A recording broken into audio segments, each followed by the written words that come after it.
Pemirsa, korban keracunan menu makan bergizi gratis atau MBG lebih dari 6.000 orang sampai hari ini.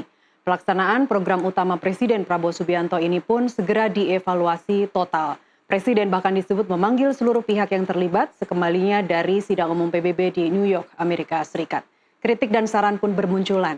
Ada yang meminta pelaksanaan MBG dihentikan sementara selama dievaluasi, namun pemerintah memilih tetap menjalankannya sambil evaluasi. Kita diskusi dengan narasumber sore ini, ada anggota Komisi 9 DPR, Edi Wuryanto. Pak Edi, terima kasih sudah bergabung bersama kami di NTV Prime. Apa kabar, Pak?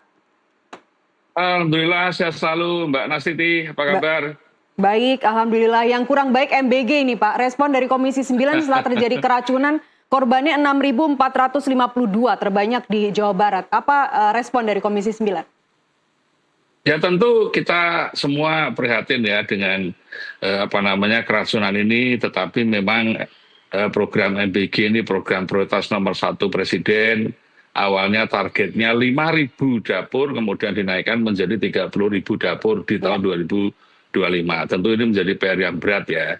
Di satu sisi BGN tentu ingin mengejar kualitas, tapi di sisi lain dia harus mengejar kualitas. Nah tentu dukungan berbagai pihak harus dilakukan untuk mendukung program ini karena 82 juta penerima manfaat bukan jumlah yang sedikit. Nah tampaknya di masa-masa awal ini karena BGN suatu organisasi baru, SDM baru, reses baru, ketika dia ingin melibatkan kerjasama pihak dengan Kemenkes, dengan BPOM, dengan pemerintah daerah, terutama Dinas Kesehatan dan Infrastruktur Puskesmas, tampaknya belum berjalan dengan baik.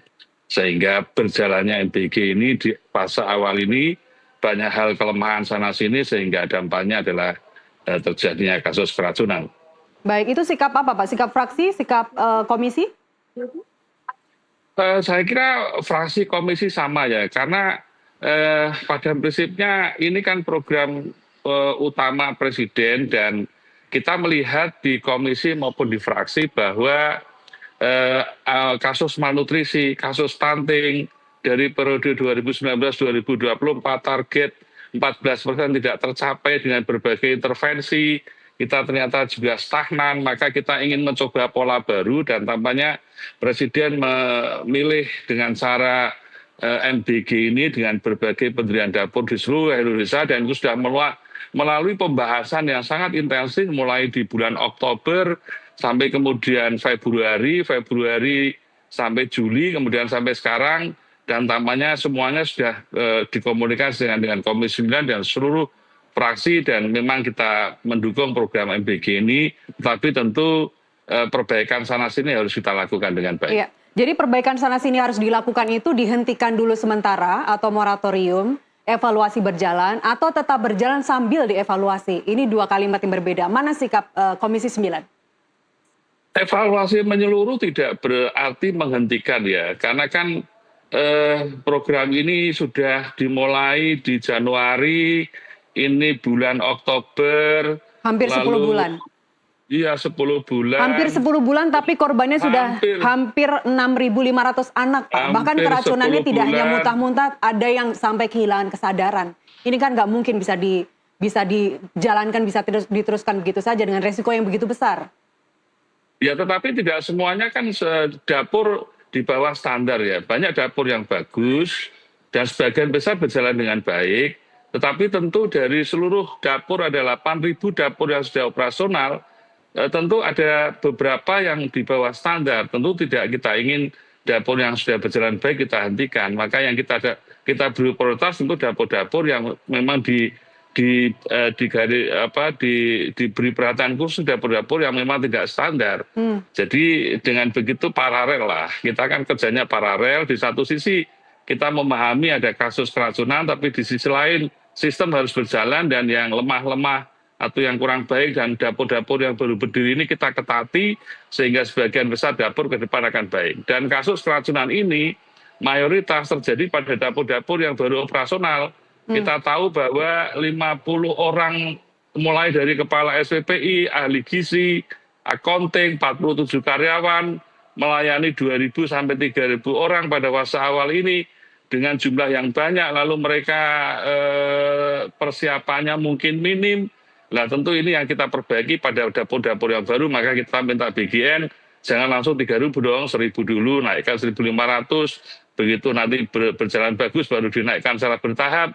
Baik. Karena dengan cara itu tentu nanti akan mengurangi beban kerja dari seluruh karyawan yang ada di dapur. Baik, jadi apa yang akan dilakukan kepada dapur-dapur yang memang jelas-jelas menyalahi aturan? Ini berdasarkan temuan ada banyak dapur yang tidak higienis, mereka dekat dengan kandang ternak, kemudian dekat dengan tempat pembuangan akhir sampah, kemudian banyak juga dapur fiktif, dapur yang tidak mematuhi aturan jarak tempuh maksimal, padahal maksimal ke sekolah 20 menit, tapi ini sampai yang jaraknya sampai 1 jam gitu. Apa yang akan ditindak kepada dapur-dapur yang menyalahi aturan tersebut? Dapur-dapur yang sudah berjalan, itu tentu kita evaluasi ya. Dan kami meminta Badan POM dan Dinas Kesehatan Kabupaten Kota melalui pemerintah daerah untuk mengecek seluruh kesiapan dan kesehatan dapur. Kalau memang dirasakan tidak memenuhi syarat, berdasarkan standar, maka dapur-dapur itu kita tutup dulu. Bagi yang tidak memenuhi syarat. Bagi yang memenuhi syarat, lanjut terus. Lalu kemudian kan pemerintah sudah merespon bahwa ternyata sebagian besar dapur kan tidak memperoleh izin dari Dinas Kesehatan kan soal higienis kan. Maka ini yang perlu kita ketati lagi. Kami mendorong nanti pada saat rapat dengar pendapat dengan BPN, Dinas Kesehatan kita minta turun mengecek semua dapur apakah dapur yang ada itu sudah memenuhi syarat apa belum. Dan bagi dapur-dapur yang tidak memenuhi syarat ya take down dulu dong, jangan operasional dong. Kan ini kan membahayakan kan. Ini kan awal dari keracunan kan dari sarana yang tidak memenuhi syarat kan. Nah, dapur-dapur yang sudah bagus running terus saja, tidak ada masalah sambil kita dimonitoring evaluasi.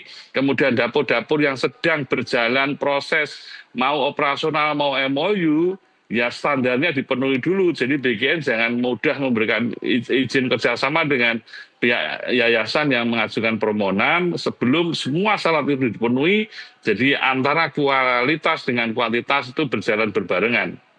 Pak, RDP-nya kapan sih Pak dengan BGN?